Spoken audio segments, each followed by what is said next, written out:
Pertanyaan pertama, Musa memiliki anak, tapi apakah kemudian Alkitab mencatat kelanjutan turunan Musa? Terima kasih. Ya, Musa memiliki anak, tapi apakah Alkitab mencatat kelanjutan turunan dari Musa?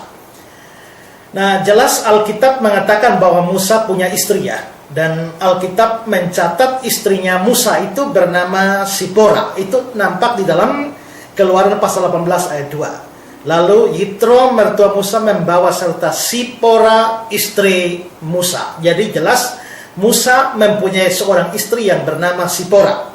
Tetapi saudara, ada ayat lain yang mengatakan bahwa Musa juga menikahi seorang perempuan Kus. Itu di dalam Bilangan pasal yang ke-12 ayat 1. Di sana dikatakan, Miriam serta Harun mengatai Musa berkenaan dengan perempuan Kus yang diambilnya, sebab memang dia telah mengambil seorang perempuan Kus. Jadi Musa ini juga dikatakan dia mengambil seorang perempuan Kus itu menjadi istrinya. Nah, ini mengakibatkan terjadinya atau ada perdebatan ya. Perdebatannya adalah apakah Musa ini punya istri satu atau istri dua, ya? Apakah Musa punya istri satu atau istri dua? Ada yang menganggap bahwa Musa ini mempunyai istri satu, yakni Sipora saja, ya. Sedangkan ada yang mengatakan bahwa Musa punya istri satu, yakni Sipora. Tapi ada yang mengatakan bahwa dari ayat yang sudah saya tunjukkan, Musa mempunyai istri dua orang, yakni Sipora dan perempuan Kus itu.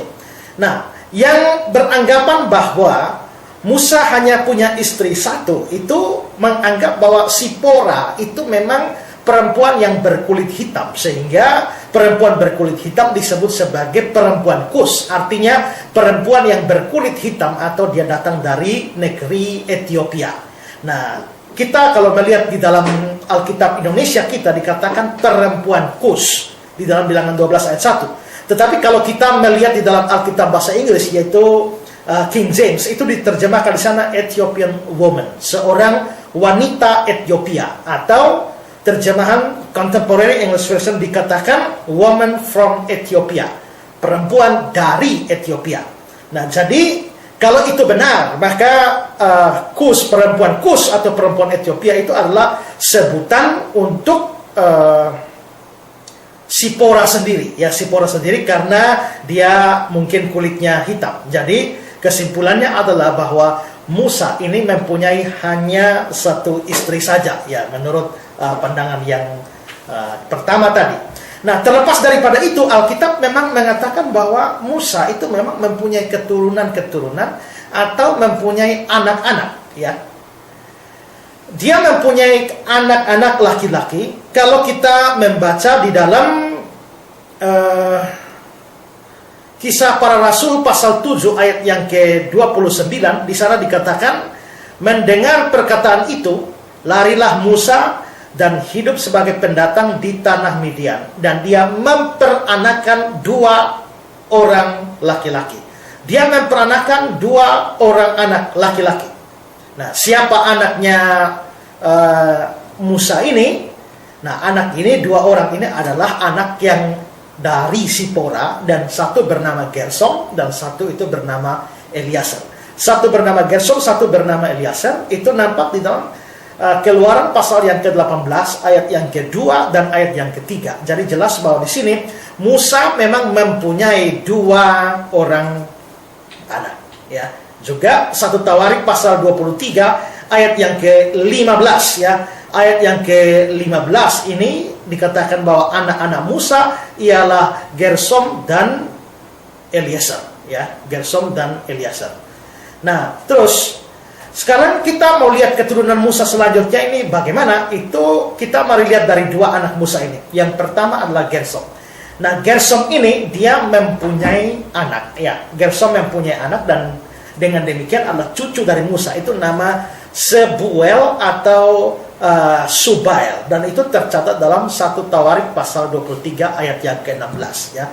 1 Tawarik 23 ayat 16. Dan Sebuel atau Subael ini lalu mempunyai anak lagi namanya Yehdeya. Itu tercatat di dalam 1 Tawarik pasal 24 ayat yang ke-20. Jadi di sini jelas dari Gersom ini Musa itu mempunyai cucu namanya Sebuel dan mempunyai cicit namanya Yedea. Nah lalu sekarang dari anaknya Musa yang kedua yakni Eliezer. Eliezer ini dia mempunyai anak namanya Rehabya, dan Rehabya itu tercatat di dalam 1 Tawarik 23 ayat yang ke-17 ya. Namanya Rehabya. Nah, lalu Rehabya, jadi Rehabya ini adalah cucu dari Musa. Nah, lalu Rehabya ini punya banyak anak laki-laki. Kalau kita lihat di dalam 1 Tawarik 23 ayat 17 dia bilang anak Eliezer ialah Rehabya, seorang kepala. Eliezer tidak mempunyai anak-anak lain, tetapi anak-anak Rehabya luar biasa banyaknya. Jadi kita bisa lihat ini anaknya si Eliezer ini adalah putra dari Musa, Rehabya ini adalah cucu dari Musa, tetapi lalu cicitnya Musa dari Rehabya cucunya ini sangat-sangat banyak. Nah, salah seorang anak dari Rehabya itu namanya Yesaya atau Yisia. Ya. Nah, Yesaya atau Yisia itu tercatat dalam 1 Tawarik 23 ayat 17 ya. Nah, Yesaya atau Yisia ini lalu menurunkan anak lain namanya Yoram. Lalu Yoram ini melahirkan anak lagi namanya Sikri. Lalu Sikri ini melahirkan anak namanya Selomit. Itu tercatat dalam 1 Tawarik 23 ayat yang ke-17. Nah, jadi dari sini kita bisa lihat dari perkawinan Musa ya, Musa bersama-sama dengan Sipora itu muncul Gersom dan Eliezer.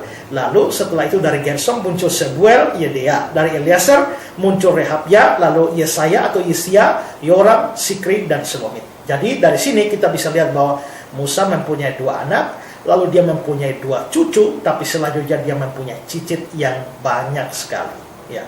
Jadi itu kira-kira keturunan-keturunan dari Musa ini. Selanjutnya keturunan-keturunan setelah itu kita tidak dapat informasi lagi, Alkitab tidak mencatatnya. Ya.